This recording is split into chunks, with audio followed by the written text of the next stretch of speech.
name is Joey. Today I am working with our friends at Jesse James Beads, and I'm almost breathless. I'm so excited about their brand new collection called Coquette. It is kind of Victorian vibe. It is French inspired, very vintage, and very sweet and girly with beautiful, light, gorgeous colors. So I'm going to be working with this wonderful bead. It's a filigree heart crystal. It's double-sided. It's just absolutely amazing. I can't help myself. I've already been playing with how to string it, and I'm going to do a little something unusual. It has a hole up the middle, and that's really how it's meant to be strung, but I was playing with getting my bead stringing wire through the top so that I can actually work with it in both directions. So I'm going to do that, and this is going to be a necklace, if I didn't say. I'm so excited. And this is the pink Cotton Candy Dreams chain reaction, and that's going to be the back of my necklace, but I'm also going to disassemble it. In fact, we can go ahead and do that. I'm going to put my clasp right here, so I'm going to cut away this little pink crystal. I'm going to get it off of here, and I'm going to use it in the focal of my necklace, and this is where my clasp is going to be. So we can go ahead and get that ready. So I'll go ahead and put my clasp in this little pot. I just have some jump rings, and I have some number 2 crimp tubes and a lobster claw clasp. And what I'm going to do with the jump rings, this might be a little bit backwards that I'm doing the clasp first, but I already know what I'm going to do with the design. So let me show you. I am going to just link these jump rings together to create an extender chain. So I'm just going to open them and just literally link them. And I'm going to take one side of my chain reaction and make that the extender chain side. And so this way with jump rings, you can make as long or short of an extender chain as you want. Okay, so that side of the back of my necklace is done, and then on the other side, I will simply add my lobster claw clasp. So I want both sides of my chain part of my necklace to be exactly the same, and this beaded section I want to attach to this chain. So I'm going to have to remove a few links here of this beautiful chain reaction just because it's going to not keep my pattern the same on both sides of my necklace, but I love to make earrings when I have a small piece of chain. That little bit won't come out. Okay, I love to make earrings, and this is perfect because there are 4 links left over, so perfect to cut them in half and make a little pair of earrings. So I'm going to set that in my dish and clean up these little bits, and my extra crystal is going to get added right here. So my necklace part is ready, and I'm going to start stringing, but before I do, I want to prepare a couple of the components that I'm making for the stringing. So in this Coquette collection, there are these beautiful, they do look vintage, but they almost have a cloisonne look to them. They're enameled. You can see the tiny bit of gold. And what's so amazing about them is not only this amazing, beautiful shape, but they have a hole that you can string horizontally, but also vertically. And I'm going to use both holes. So I'm going to do another one of these connectors and have those ready for when I'm stringing. So I just took a ball head pin and went right down the top of that little component, and then I'm going to do, let's see, I did a really small, look at my loop, I'm going to do a really small simple loop here. So just give that a bend, put my round nose pliers in here and bring it over the plier, rotate, and just bring it around. And then I'm just going to snip right here where the loop comes back and touches the wire. And let's see, I'm going to not close that one because I did a wire wrapped loop on this one. Okay, and so next I'm going to get another ball head pin, and I'm just going to repeat this little stack of beads. And I'll be using this gorgeous bead mix. It had these tiny little seed pearls, some beautiful little like pale orange bead caps, some satiny pearls in this really soft green. There were a couple of crystals in this mix, a couple of gemstone cubes. It's just a lovely fresh spring mix, and I'm going to be using that. And you know, if you guys are ones that get the Magical Mystery Bead Box, I make and make and make, and my little pots are never empty. It is magical. So I have just pulled a couple of things from our recent Magical Mystery Bead Box to use as spacers. This was called Constellations, some little disc spacers. And so that's what my extra findings are. It just amazes me how nobody does a bead mix like Jesse James Beads. And I say that all the time, but it feels like you just make endlessly, and these little pots don't ever go empty. It's incredible. So that's what I'm using. I'll show you my little stack here. I'm going to take one of these beautiful pearls, and then let me get one of these beautiful bead caps. It's really dainty.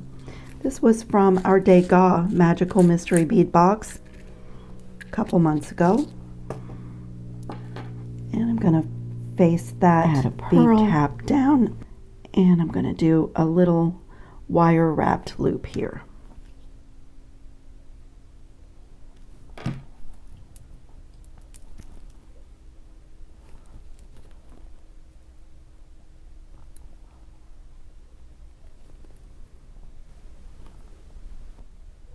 And tuck in my little cut end, and that little really sweet little component. This Coquette collection is absolutely delicious. I just love it so much. It is so me. I love vintage things. I love the Victorian era. I love the vintage things of the 50s and 60s. This is just timeless elegance for me. I just love it. So I'm just adding that to this simple loop at the bottom. Close it really well, work harden, and so my two components are ready for stringing. Okay, and then I'm just going to do a little bead pattern. I'm going to work from both sides. As I said, I've found a little spot in the top of this crystal heart through the filigree, and I'm going to just do a little bead pattern. I'm going to do 3 pearls on each side. So I've strung one side just so that you could see the pattern that I decided on and how beautifully the little components that I made fit, and the pearls just fit in there beautifully, and also so you could see the alternation of gold and silver throughout the piece. I'm going to do that, and so I'm going to, now that you've seen where I'm going, I'm going to put a little clamp here and string the other side exactly the same. And so this is where you get so much dimension. I put the 3 pearls and then this beautiful component that we made, and that's going to be the center focal. And then 3 more pearls, and I'm just going to repeat that pattern on both sides. I'm just finishing with 3 pearls. So my piece looks like that. I can move this little dish out of the way now, and I am going to crimp this, and then we're going to further embellish this crystal here. But I just love the way this piece looks. It's absolutely gorgeous. I'm going to take one of my number 2 crimp tubes and put it right here and make a loop.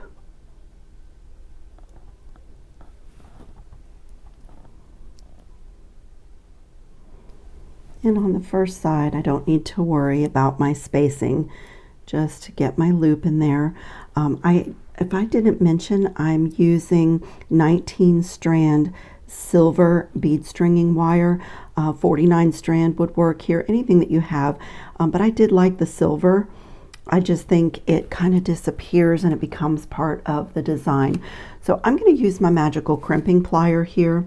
I'm going to come here and fit that tube right in the center of the single divot in this tool. This is kind of like riding a bicycle. Once you feel what it feels like when you're right in the center, you will be able to do this whenever you need to crimp.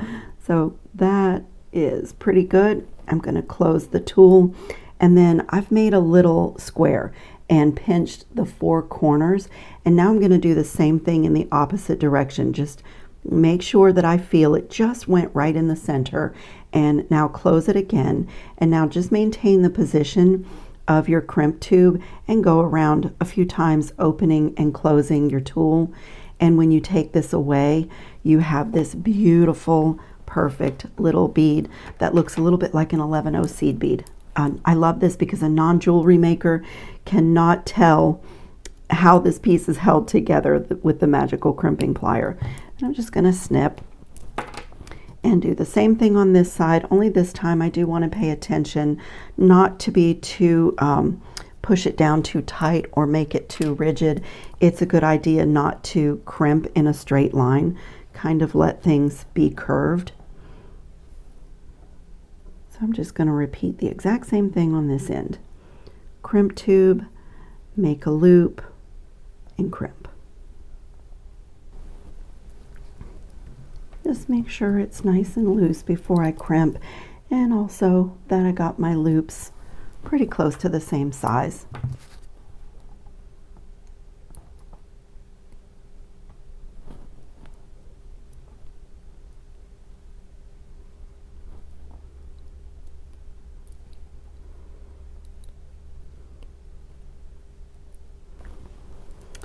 So I am ready to attach to my chain.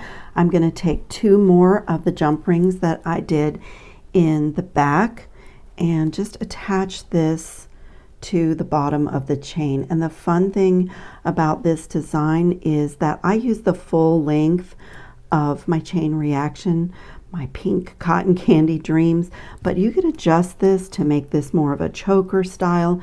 You could really, you could do a little bit more beading on your focal section and make it longer.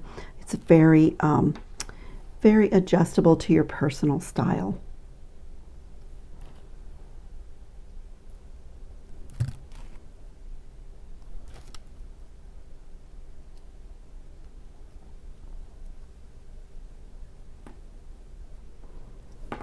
Okay, I just love it. I think it's absolutely just such a stunning piece, but how could it not be with supplies like this? But we are not done. I still want to embellish this heart focal a little bit further. So I have taken a couple of silver ball head pins, and I'm going to do a little embellishment here. So on the top one, let's see, on the top one, I have taken a silver ball head pin and a little tiny spacer bead. This mix was absolutely amazing from the Magical Mystery Bead Box. It was just like packed with all kinds of metal findings, and it is amazing how such a small spacer adds such an impact. But I'm going to take that and feed it right down through the hole of my heart, and right here I am going to do a simple loop. So I'm just going to give that wire a bend just like that and just get a simple loop in here, a small one. I just want a little place to add one more dangle to my necklace.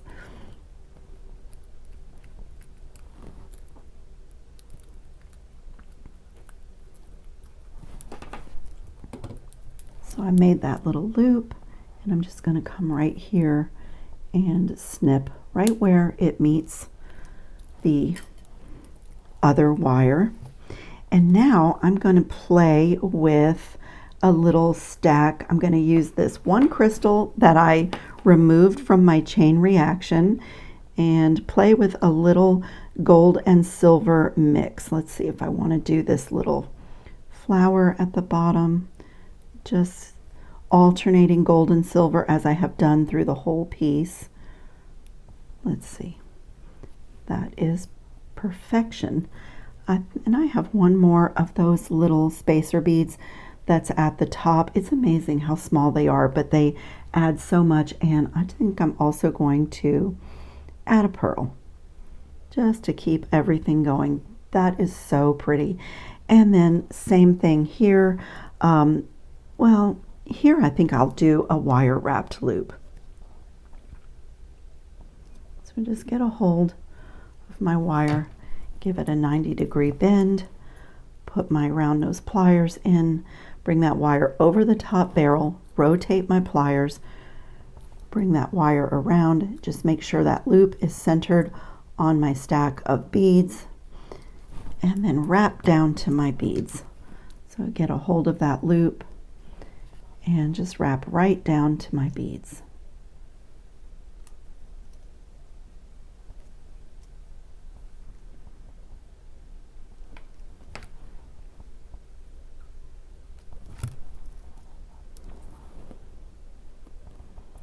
As we always do, trim, clean up my mess a little bit, trim and tuck that little cut in so it's not seen or felt. And so I have that beautiful little drop, and I'm going to come right here to my simple loop that I made and open it and add in that drop.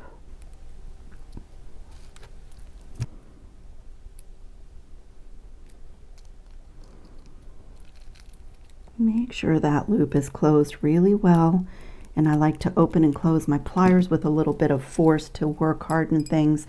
And look at that, you guys. This is so gorgeous. It's absolutely delicious. This whole collection is absolutely delicious. It's the softest colors. Everything is just so gorgeous and embellished. I love it. I have to do one more thing. For me, when I have an extender chain, I cannot stand for the last link of my extender chain to be naked. I always feel like I need to put a little embellishment. So I have taken another one of the gold ball head pins, again in the interest of alternating gold and silver through the whole piece. And I just did a little stack with the pearls and this little spacer bead. And I'm going to do another little wire wrapped loop here and just add that to the last ring on my extender chain.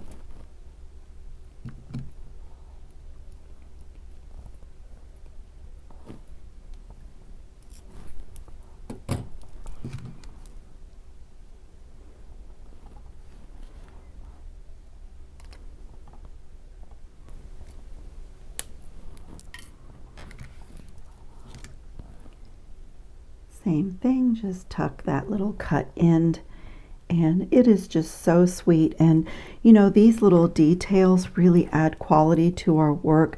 But if you have any vintage jewelry, you'll see that these kind of things, these little details like on the back of the neck, that's part of the quality of this era that this collection represents. So it just adds a little dangle to the last part of the chain. And so this can either just dangle behind the neck as an embellishment, or you can get a little bit more length. And as I said, you can add as many jump rings as you want to create your extender chain. And I will put some better pictures up at the end of the video so you can see how gorgeous this piece is. And I thank you so much for watching. Check the description box. There will be links to the Jessie James Beads website there, and I really think you will love browsing this new collection. It's absolutely stunning. It's just delicious. One thing is prettier than the next. So I really think you'll enjoy browsing the Jessie James Beads website and looking at all of these gorgeous pieces. So I hope everybody's safe and well and having fun on your beading mats. See you in the next video.